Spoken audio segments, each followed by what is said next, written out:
Hello everyone, कैसे हो आप लोग। आई होप सभी लोग ठीक होंगे। और आज हम लोग जो एटम है उसकी स्ट्रक्चर के बारे में बताएंगे।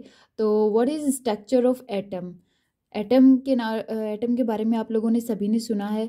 तो स्मॉल पार्टिकल ऑफ एलिमेंट, ये एलिमेंट होता है उसका स्मॉल पार्टिकल होता है। एलिमेंट यानी तत्व, उसका एक स्मॉल कण होता है। And part in every chemical process but not in free form. अब ये हर जितनी भी केमिकल प्रोसेस होते हैं सब में पार्ट कर सकता है, सब में यूज़ हो सकता है, बट ये फ्री फॉर्म में कभी नहीं रहता है। Many atoms make molecule and molecule in free form. बहुत सारे एटम है वो मिलके क्या बनाते हैं, मोलिक्यूल बनाते हैं।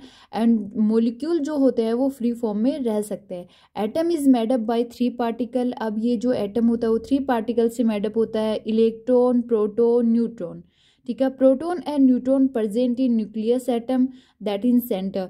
क्या होता है कि जो प्रोटॉन और जो न्यूट्रॉन होते हैं वो जो एटम है उसके न्यूक्लियस के अंदर प्रेजेंट होते हैं, और जो न्यूक्लियस होता है वो एटम के सेंटर में प्रेजेंट होता है। Same number of proton and electron, और जो प्रोटॉन और इलेक्ट्रॉन है उसकी नंबर क्या होती है, सेम होती है।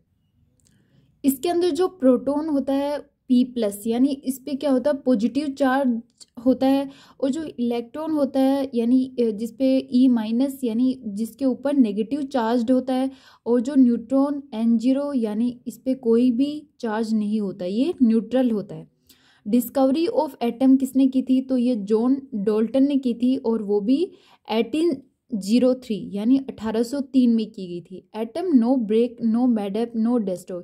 यानी जो एटम होता है या परमाणु होता है, ना ही तो उसको तोड़ा जा सकता, ना ही उसको बनाया जा सकता, और ना ही उसको डिस्ट्रॉय किया जा सकता। ठीक है, अब इलेक्ट्रॉन की बात करते हैं तो स्टेबल पार्टिकल होता है ये, और अराउंड द न्यूक्लियस, और जो न्यूक्लियस होता है उसके चारों ओर ये प्रेजेंट होते हैं बहुत सारे ऑर्बिट्स के अंदर।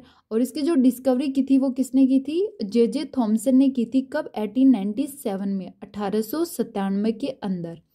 प्रोटॉन है, प्रोटॉन इन न्यूक्लियस, तुम्हें पता ही है प्रोटॉन एक पॉजिटिव चार्ज पार्टिकल होता है और वो न्यूक्लियस में प्रेजेंट होता है। ये क्या होता है, नेचर अपोजिट टू इलेक्ट्रॉन। यानी प्रोटॉन और इलेक्ट्रॉन वैसे तो इनका सब कुछ सेम होता है, बट ये नेचर में अपोजिट होते हैं। कैसे कि जैसे प्रोटॉन पे क्या होता है, पॉजिटिव चार्ज होता है, लेकिन जो इलेक्ट्रॉन होता है उसके ऊपर नेगेटिव चार्ज होता है। इस वजह से ये नेचर में क्या होता है, डिफरेंट होते हैं। इसकी प्रोटॉन की जो डिस्कवरी थी वो अर्नेस्ट रदरफोर्ड ने की थी। हम 7th 8th से पढ़ते आ रहे हैं ये चीज़। और न्यूट्रॉन है वो भी न्यूक्लियस के अंदर प्रेजेंट होता है, और इससे न्यूट्रॉन बम बनाए जाते हैं। इस पर कोई भी चार्ज प्रेजेंट नहीं होता। इसकी डिस्कवरी किसने की थी, जेम्स चैडविक ने की थी। ठीक है, वो भी 1932 यानी 1932 में जेम्स चैडविक ने इसकी डिस्कवरी की थी। Thank you, bye bye, take care. Next जो वीडियो उसमें आगे पढ़ेंगे।